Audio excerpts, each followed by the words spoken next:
వేడి వేడి అన్నం మీద టమాటా పప్పు కాచి నెయ్యి. ఈరోజు మనం టమాటా పప్పు ఎలా చేయాలో చూస్తున్నామండి. దీనికోసం నేను 1.5 టీ గ్లాస్తో కందిపప్పు తీసుకొని వాష్ చేసి పక్కన ఉంచుకున్నాను. అదే గ్లాస్తో ఒక 2 గ్లాసెస్ వాటర్ వేసి ఉంచానండి. ఇప్పుడు ఒక 3 మీడియం సైజు టమాటోస్, ఒక మీడియం సైజు ఆనియన్, ఒక చిన్న ఆనియన్, ఒక 15 పచ్చిమిర్చి ఇలాగా స్లైసెస్ చేసి పెట్టుకోవాలండి. ఒక చిన్న ఆనియన్ ఏమో చిన్న చిన్న పీసెస్ లాగా తిరగమాతకి ఉంచుకోవాలి.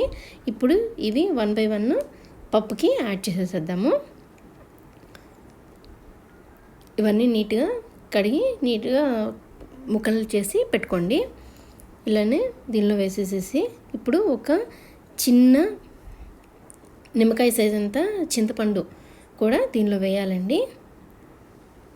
తర్వాత ఒక 1/2 స్పూన్ పసుపు వేసేసి కుక్కర్లో ఒక 3 to 4 విజిల్స్ రానివ్వాలి. ఇప్పుడు ఈ లోపల తిరగమాత పెట్టుకున్నాము.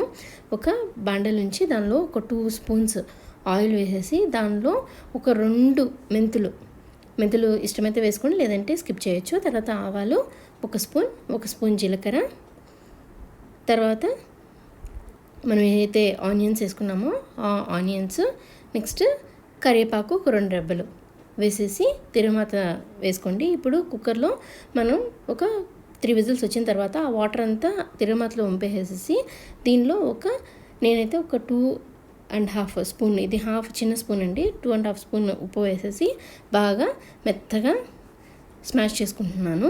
ఇదంతా మెత్తగా స్మాష్ చేసేసుకున్న తర్వాత మనం ఏదైతే తిరగమాత ఉంచుకున్నాం కదా దానిలోకి ఇది ట్రాన్స్ఫర్ చేసేసి కొంచెం బాగా ఉడికేలాగా ఉంచుకోవాలండి. బాగా మనకి బబుల్స్ లాగా వస్తుంది అనమాట. అలా వచ్చేంత వరకు ఉంచండి. ఇదిగోండి ఇప్పుడు నేను చూపిస్తున్నాను, చూసారా? చూడండి బబుల్స్ లాగా రావడం స్టార్ట్ అయింది. దీంతోపాటు నేను కాంబినేషన్కి కరివేపాకు పన్నీర్ పకోడీ చేశానండి. దీన్ని మీకు డిస్క్రిప్షన్లో ఇస్తాను, దాని లింక్. అదిగోండి పన్నీర్ కరివేపాకు పకోడీ కాంబినేషన్ చేశాను. అంతే అండి, ఎంతో టేస్టీగా ఉండే టమాటో పప్పు రెడీ. మీరు ఆల్రెడీ చేస్తూ ఉండుంటారు. మీకు నచ్చితే లైక్ చేయండి. Thank you.